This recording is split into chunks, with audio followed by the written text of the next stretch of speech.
Halo siswa Indonesia, pada video kali ini kita akan membahas tentang fluida dinamis. Nah, pada part 1 ini kita akan lebih membahas tentang konsep-konsep dan hukum-hukum yang menjelaskan konsep fluida dinamis. Sedangkan nanti pada part 2 kita lebih membahas tentang penerapannya di dalam kehidupan sehari-hari. Nah, fluida dinamis seperti yang sudah kita bahas di dalam video fluida statis. Jadi, sebelum mempelajari fluida dinamis bisa dipelajari dulu tentang konsep fluida statis. Kalau fluida statis itu fluidanya dalam keadaan diam, kalau fluida dinamis fluidanya itu bergerak atau mengalir. Nah, fluida dinamis itu memberikan penjelasan mendasar terhadap berbagai fenomena fisika. Contohnya apa? Contohnya seperti menjelaskan tentang aliran air. Kemudian menjelaskan tentang bagaimana sebuah pesawat itu bisa bergerak. Dia menjelaskan bagaimana tekanan udaranya. Kemudian yang ketiga, dia bisa menjelaskan konsep bagaimana darah mengalir di dalam pembuluh darah. Ini adalah contoh-contoh penerapan fluida dinamis di dalam kehidupan sehari-hari. Nah, pada prinsipnya, fluida itu dibagi menjadi dua, yaitu fluida ideal dan fluida non-ideal. Pada kesempatan ini, pada video ini, kita membatasi pada fluida ideal saja. Jadi, ketika kalian masih di tingkat menengah atas, kita batasi fluida bergeraknya atau fluida dinamisnya itu dalam kondisi fluida ideal. Apa sih ciri-ciri fluida ideal? Yang pertama, tidak termampatkan. Tidak termampatkan itu atau tidak kompresibel, tidak terkompresi. Maksudnya tidak terkompresi itu gimana? Jadi, volume atau massa jenisnya itu tidak dipengaruhi oleh tekanan. Jadi, ketika kita memberikan tekanan kepada fluida, maka fluida tersebut itu tidak akan mengalami perubahan volume ataupun massa jenisnya walaupun dia ditekan. Jadi dimampatkan itu kan dapat tekanan ya, tapi dia tidak mengalami perubahan volume atau massa jenis. Kita bisa tuliskan volume dan massa jenis disimbolkan ρ ya, itu tetap atau tidak mengalami perubahan. Contoh yang kedua, tidak kental atau non-viskos. Kita sudah mempelajari tentang viskositas. Jadi, di dalam fluida yang memiliki kekentalan atau viskositas, itu kan terdapat gaya gesek antara lapisan fluida yang satu dengan lapisan fluida yang lainnya. Jadi seharusnya ada gesekan.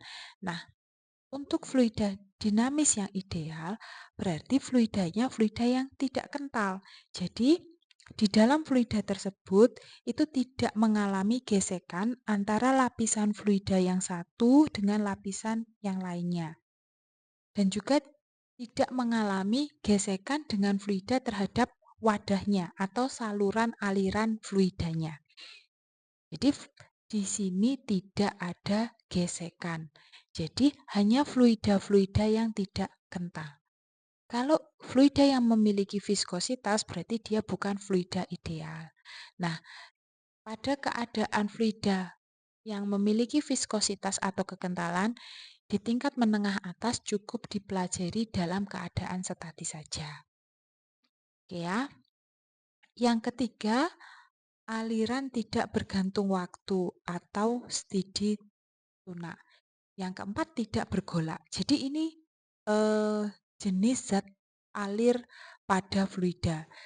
Jadi yang digunakan itu yang tidak bergantung waktu dan tidak turbulen atau non-turbulen. Maksudnya gimana?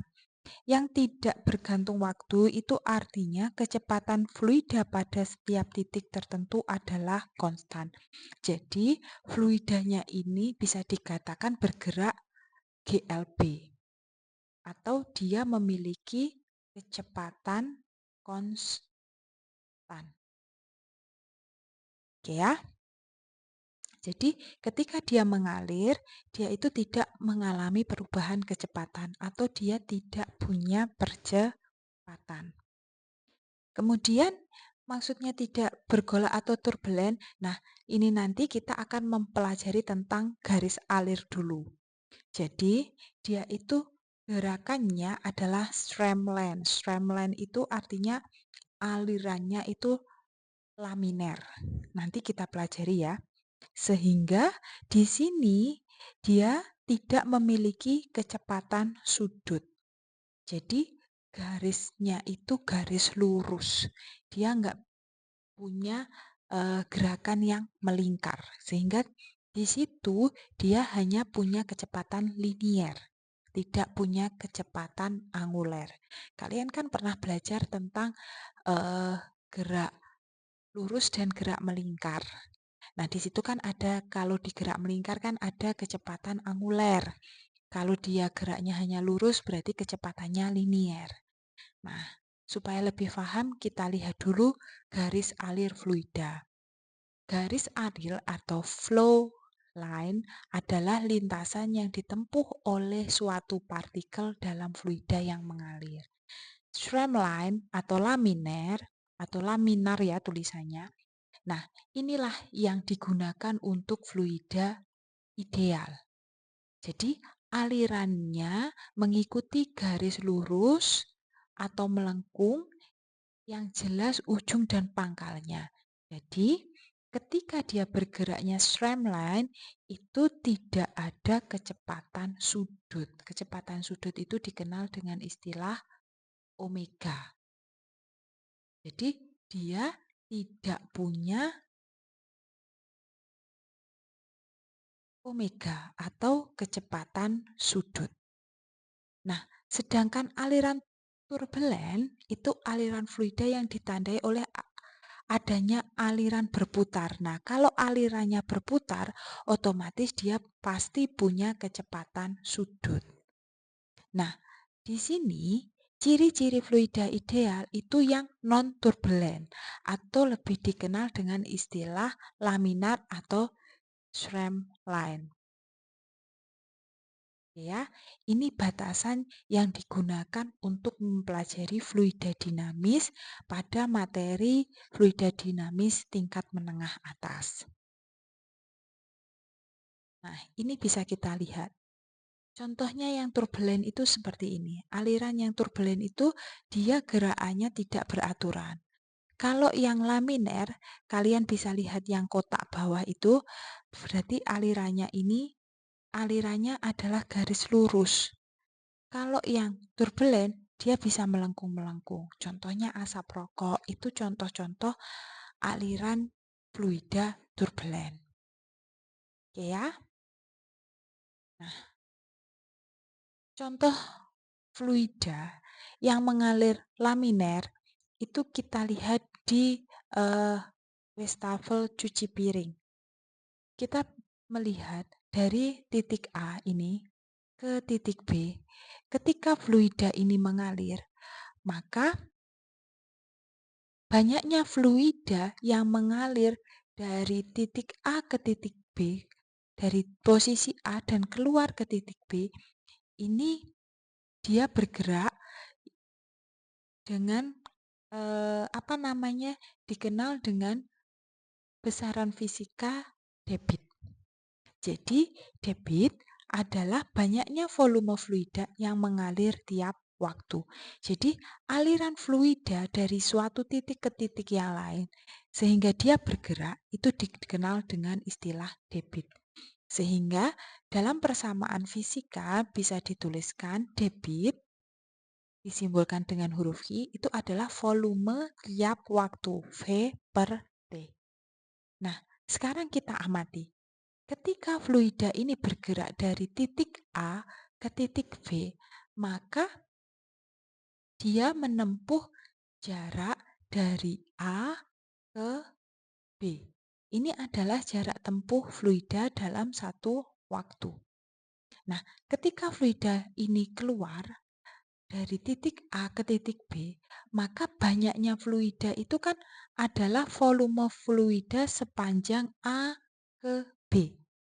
Maka volume fluida ini berarti kan luas penampang dikali lintasan yang ditempuh ini, ya kan? Kan volume itu kan kalau kita merumuskan volume itu kan alas dikali tinggi. Nah, tingginya itu apa sih? Tingginya wadah itu kan berarti dari A ke B. A ke B ini tinggi ya. Kalau T di sini waktu ya. Tolong dibedakan. Ini atau saya tuliskan A kali H. Itu ya. Ini maksudnya tinggi.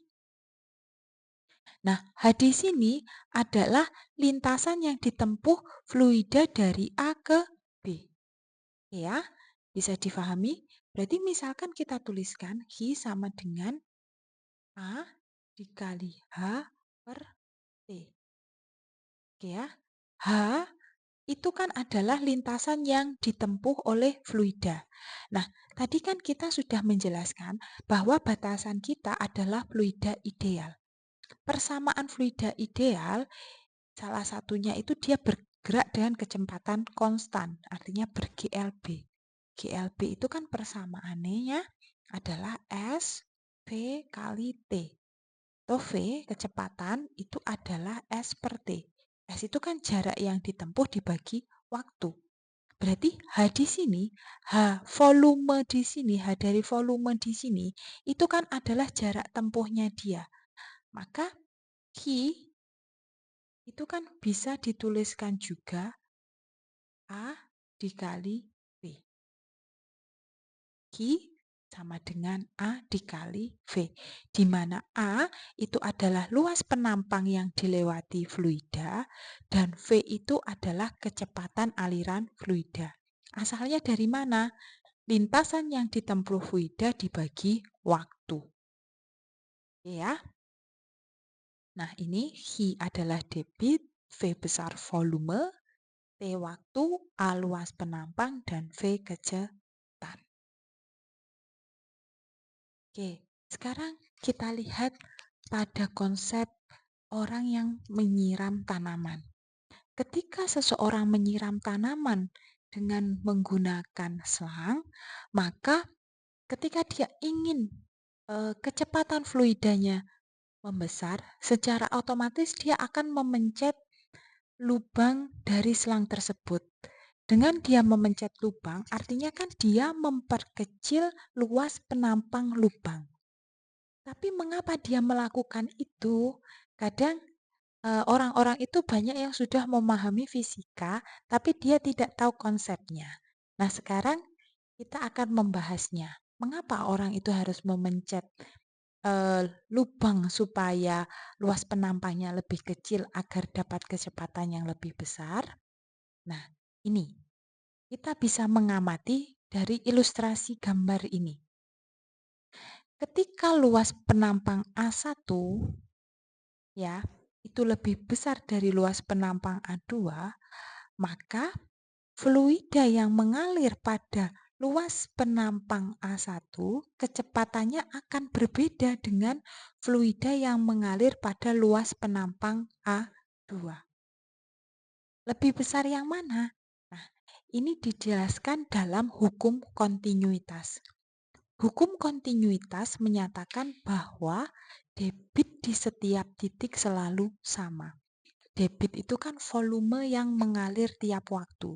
Jadi volume yang mengalir tiap waktu itu selalu sama. Hi yang pertama, Hi1 sama dengan Hi2. Jadi Hi1 itu misalkan anggaplah ini titik 1, itu akan sama dengan Hi di titik yang kedua. Misalkan di titik-titik ini sama. Misalkan kita buat ini sebagai titik yang ketiga. Maka Hi1, Hi2, Hi3 itu selalu sama. Nah, analoginya kita menggunakan analogi saja. Misalkan kalian akan keluar dari sebuah pintu. Ada 2 pintu ya, ada pintu. Ketika pintu ini ada 2 pintu. Ketika pintu ini dibuka semuanya, maka 10 orang yang ada di dalamnya itu akan keluar dalam waktu yang lebih dalam waktu yang sama, itu kan akan membutuhkan kecepatan yang lebih kecil kalau pintunya dua-duanya dibuka. Karena ketika pintu dua-duanya dibuka, dia bisa keluar. Satu kali keluar itu bisa langsung 2 orang. Tapi kalau satu pintu dibuka, maka kan yang bisa keluar mungkin hanya 1 orang. Maka supaya yang keluar tiap waktu itu sama, maka kan kalau luas penampangnya kecil, maka harus keluarnya lebih cepat. Ya, bisa difahami ya analoginya. Maka dari sini otomatis kecepatan satu itu akan lebih kecil daripada kecepatan 2. Atau bisa kita amati dari sini. A1, Q1 itu kan berarti A1 V1 sama dengan A2. I2 itu berarti A2 V2. Kalau A1-nya lebih besar dari A2, agar Q1 sama dengan Q2, maka kalau A1-nya sudah lebih besar, otomatis V1-nya lebih kecil dari V2. Nah, ini untuk pemahaman secara matematis. Kalau contoh ini tadi, pintu tadi adalah kalian dapat memahami secara logika. Oke, bisa difahami ya? Nah, di sini dengan Q1 debit di titik pertama dan Q2 debit di titik kedua. Nah, kita lihat contoh soalnya. Air mengalir melalui pipa yang mempunyai luas penampang yang berbeda. Jadi luas penampangnya berbeda ya. Yaitu penampang pertama A1 luasnya 40 cm persegi. Sedangkan penampang kedua A2 luasnya 5 cm persegi. Jika laju aliran fluida pada pipa kecil 4 meter per sekon, tentukan laju aliran pada pipa besar. Yang kedua, debit aliran. Yang ketiga, volume fluida yang mengalir dalam waktu 1 menit. Nah, coba kita kerjakan ya. Yang ditanyakan yang pertama adalah laju aliran di pipa besar. Kalau kita menggambarkan sederhananya, misalkan ini yang 40 cm persegi. Sedangkan ini, kan kita gambarnya gini aja ya. Ini yang 5 cm persegi. Ini A1, ini A2. Kalau kita mengerjakan suatu perbandingan, ini kan Hi1 sama dengan Hi2. Maka kita tidak masalah, tidak perlu mengubah satuannya ke dalam bentuk SI. Jadi misalkan ini A1 V1 sama dengan A2 V2. Kalau ini misalkan A1-nya dalam cm persegi, A2-nya dalam cm persegi. Nah, misalkan ini kita ubah ya. Misalkan 40 kali 10 min 4 supaya meter persegi. Yang A2 kan 5 kali 10 min 4. Kan sama-sama nantinya kecoret. Jadi nggak usah diubah, nggak masalah. Ya, berarti yang ditanyakan kan laju pada pipa besar. Berarti V1 ya. Ini 40 kali V1 sama dengan A2-nya 5 dikali V2-nya adalah 4. Nah, ini sudah diketahui luas ya. Tapi kalau misalkan kalian masih diketahui dalam soal itu diameter atau jari-jari, maka kan luas A itu karena lingkaran, itu kan bisa dituliskan pi r kuadrat atau kalau diketahui diameter nanti berarti 1/4 pi diameter kuadrat. Tergantung yang muncul di dalam soal seperti apa. Nah, ini kita selesaikan. Ini kita coret, ini tinggal 10, berarti V1-nya adalah 5/10. Jadi V1-nya adalah 0,5 meter per second. Yang kedua yang ditanyakan adalah debit aliran. Nah, debit di setiap titik itu kan sama. Jadi kalian bisa cari di salah satu saja. Bisa lewat I1, bisa lewat I2. Misalkan kalian mencari lewat Hi1, maka A1 kali V1. Nanti hasilnya sama. Kalau misalkan kalian dari A2, Hi2 ya A2 dikali V2. A1-nya, nah ini karena bukan membandingkan, maka harus dirubah satuannya. A1-nya berarti 40 kali 10 min 4, dijadikan meter persegi. V1-nya itu 0,5, berarti setengah ya. Ini dicoret, ada 20. Berarti 20 kali 10 min 4, 2 kali 10 min 3. Satuannya adalah karena debit itu volume yang mengalir tiap waktu, volume itu berarti meter kubik tiap waktu per sekon. Ya. Yang ketiga yang ditanyakan, volume fluida yang mengalir dalam waktu 1 menit. 1 menit ya berarti T itu kan 1 menit itu berarti sama dengan 1 kali 60 sekon. Berarti waktunya 60 sekon. Berarti dari sini Hi itu kan V per T. I-nya berarti yang ditanyakan V-nya. V sama dengan I kali T. I-nya 2 kali 10 min 3 dikali 60. 6 kali 2 itu kan 12 ya. 12 ini ada 10, berarti ini tinggal 10 min 2. Berarti 12 kali 10 min 2. Nah, kalau sesuai aturan notasi ilmiah menuliskannya 1,2 kali 10 min. Ini kan maju 1 ya, berarti ini tinggal min 1. Satuannya adalah volume, berarti meter kubik. Oke, bisa difahami ya. Selanjutnya, kita masuk konsep hukum Bernoulli. Hukum Bernoulli itu menyatakan bahwa usaha yang dilakukan oleh resultan gaya pada sebuah sistem adalah sama dengan perubahan energi dari sistem. Nah, kalau kalian di kelas 10 pernah belajar konsep hubungan usaha dan energi, usaha itu kan adalah perubahan energi.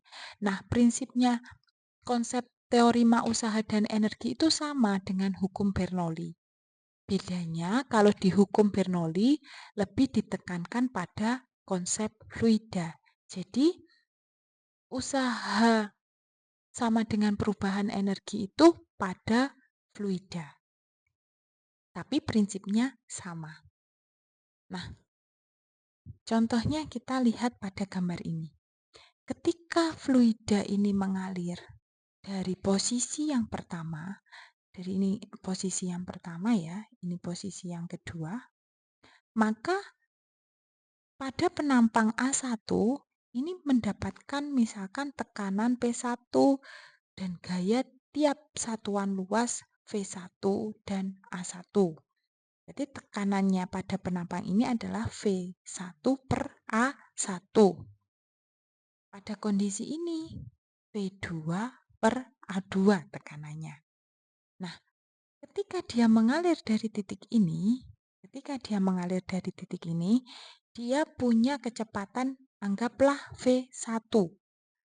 Pada titik ini dia punya kecepatan anggaplah V2.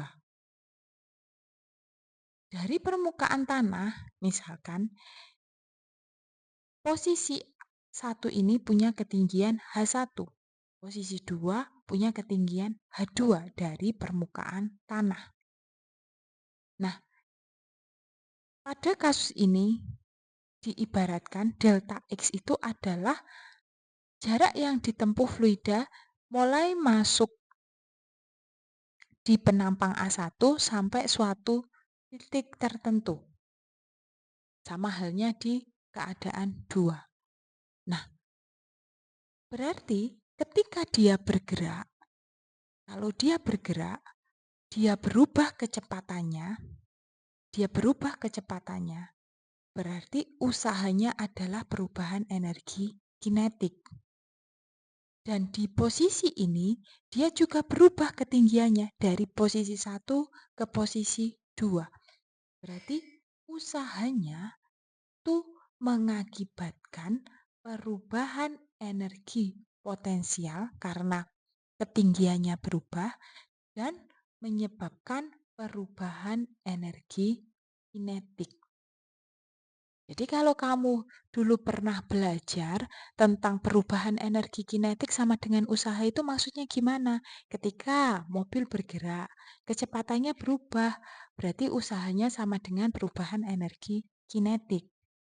Ketika sebuah benda jatuh, ketinggiannya berubah, berarti usahanya itu akibat perubahan energi potensial. W sama dengan delta EP.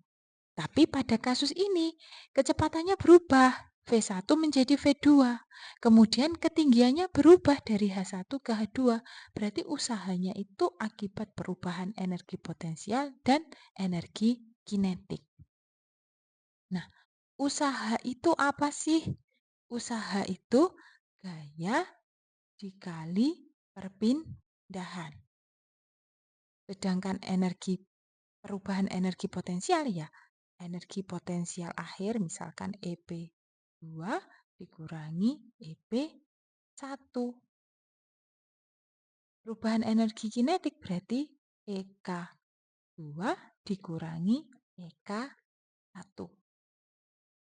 Nah, dari sini gaya yang diberikan kalau kalian sudah belajar tentang konsep tekanan, maka tekanan itu kan adalah gaya persatuan luas. Maka gaya adalah tekanan dikali luas penampang yang ditekan. Ini bisa kita tuliskan P dikali A dikali S sama dengan energi potensial berarti ya M D H2 min M D H1 plus energi kinetik kedua ya setengah M V2 kuadrat min setengah M V1 kuadrat. Ya. Sekarang kalian lihat tekanan di sini berarti kan memberikan tekanan pada suatu luas penampang, ya toh? Luas penampangnya ini S itu apa? S itu kan lintasan yang ditempuh fluida. Maka dari posisi di sini, dari misalkan pada titik kita amati titik kedua saja, atau kita amati titik ke satu juga bisa. Pada kondisi dari titik ini, atau yang lebih panjang bisa diamati yang titik ke satu, dari posisi ini ke posisi yang kedua, berarti kan dia menempuh jarak sejauh delta X ini. Delta X ini artinya S-nya ini. Maka luas penampang dikali jarak tempuhnya ini kan adalah volume. Ini adalah volume. Maka A dikali S itu bisa dituliskan dalam bentuk volume. Nah, ini volumenya siapa? Volumenya dari kondisi yang pertama ke kondisi yang kedua. Itu bisa dituliskan, misalkan ini dituliskan ya. Ini S-nya ini kan S yang ditempuh, bisa dituliskan delta ya. Dari posisi ini bisa dituliskan delta. Delta itu diartikan selisih bisa. Berarti ini misalkan kita tuliskan V1 min V2. Gitu ya. Berarti sama dengan M G H2 min M G H1 plus setengah M V2 kuadrat min setengah M V1 kuadrat. Nah, delta V Ini V1 min V2 ini misalkan kita tuliskan delta V atau kita tuliskan V saja juga bisa. Misalkan kita tuliskan V saja. Intinya ini adalah volumenya fluida yang mengalir pada satu titik ke titik yang lain. Massa, kalau kalian sudah mengingat hubungan massa, jenis adalah massa yang dimiliki benda tiap satuan volume. Berarti massa itu bisa dituliskan rho V, ya. Rho V G H2 min rho V G H1 plus setengah, kita ubah massanya dalam bentuk rho volume ya. Rho V G,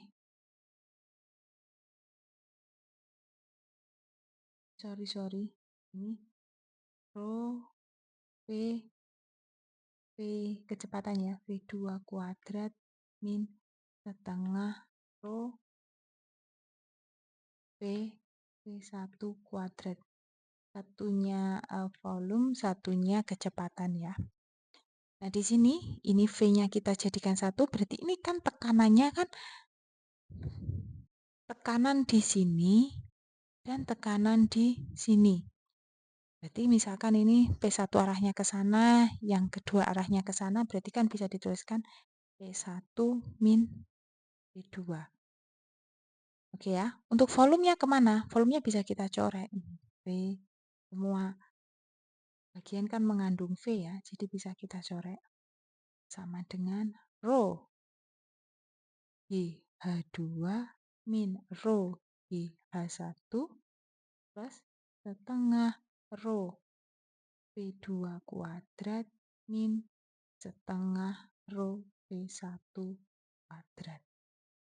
Jadi misalkan kita jadikan satu bentuknya yang pertama dengan yang pertama kan P1 plus rho GH1 plus setengah rho P1 kuadrat sama dengan P2 plus rho GH2 plus setengah rho P2 kuadrat. Nah, P ini tekanan yang merepresentasikan usaha, rho GH ini merepresentasikan energi potensial, setengah rho V1 kuadrat ini merepresentasikan energi kinetik. Nah, persamaan ini dikenal dengan persamaan Bernoulli atau penjelasan dari konsep hukum Bernoulli. Oke ya.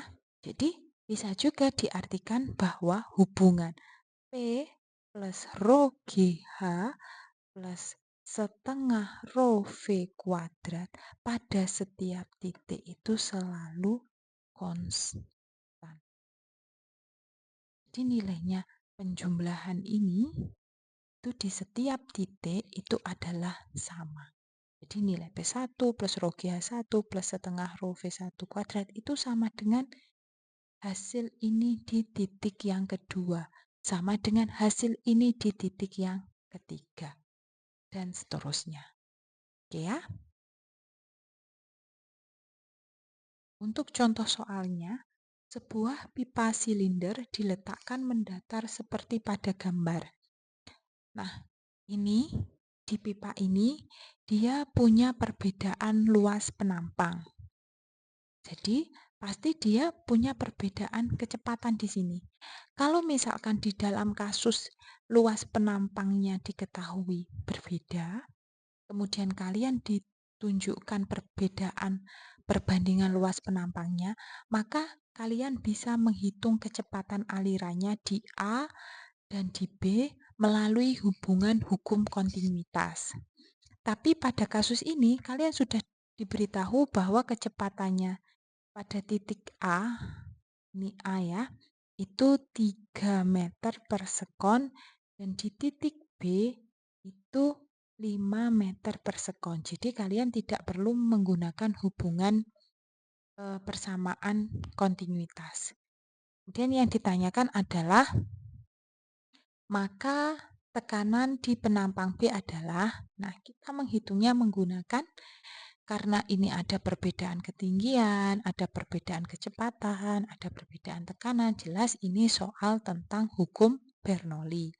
Jadi kita menggunakan persamaan Bernoulli, A plus rho GHA, artinya tekanan di titik A ditambah hubungan energi potensial di titik A, hubungan energi kinetik ya yang mempengaruhi kecepatan, perbedaan kecepatan di titik A itu sama dengan hubungan kanan energi di titik B. Rho V B drat. Nah, jika tekanan di penampang A 10 pangkat 5, berarti kita tuliskan aja 10 pangkat 5 plus ini yang mengalir sebuah pipa dialiri. Nah, ini dianggap yang mengalir air gitu ya, karena biasanya tidak diketahui ya dianggap air aja. Jadi 10 pangkat 3 ya, massa jenis air, rho air itu biasanya kalau kasus nggak diketahui itu dianggap air. Rho-nya itu 10 pangkat 3 kilogram per meter kubik. I-nya 10, HA-nya. Berarti dia nggak punya ketinggian ya. Berarti kalau nggak punya ketinggian ya 0 gitu ya. Plus setengah 10 pangkat 3 VA-nya adalah 3 pangkat 2 gitu ya. Sama dengan tekanan di B yang ditanyakan ya ini. Plus 10 pangkat 3 G-nya 10, HB-nya berapa? 10 cm, berarti jadikan meter, berarti 0,1 meter. Dikali 0,1 ditambah, nggak cukup ya ini. Setengah 10 pangkat 3 dikali 5 kuadrat. Berarti 10 pangkat 5 ditambah, ini 0 ya, berarti langsung ini aja. 3 kuadrat itu kan 9. 9 dibagi 2, 4,5 kali 10 pangkat 3 sama dengan tekanan di B ditambah 10 pangkat 3 kali 10 kali 0,1. 0,1 kali 10 kan 1 ya, berarti tinggal 10 pangkat 3 ditambah ini tadi 5 ya, 5 pangkat 2, 25 dibagi 2 berarti itu 5 kuadrat ya itu tadi. 5 kuadrat berarti tinggal 25 dibagi 2 gitu ya. Berarti 12,5 pangkat 3. Oke. 12,5 kali 10 pangkat 3. Maka kita bisa menghitung PB. Kita pindah ruas gitu ya. Kita pindah ruas, tapi saya balik. Paham ya? Jadi tekanan di B-nya di kiri aja. Berarti 10 pangkat 5 itu kalau dijadikan 10 pangkat 3 supaya sama, ini kan berarti 100 kali 10 pangkat 3 ditambah supaya enak menghitungnya 4,5 kali 10 pangkat 3. Ini tadi kan saya pindah ruaskan. Berarti min 10 pangkat 3. Berarti ini artinya 1 kali 10 pangkat 3 ya.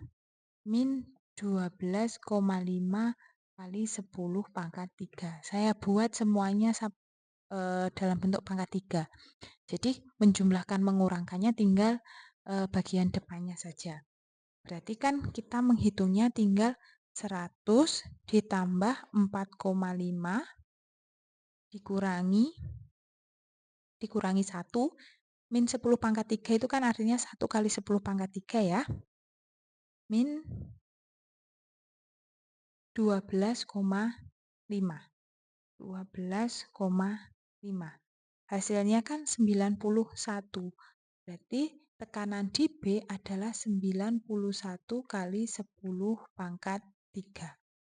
Nah, kalau kalian ingin menuliskan dalam bentuk pangkat, itu berarti ditulis dalam notasi ilmiah ya.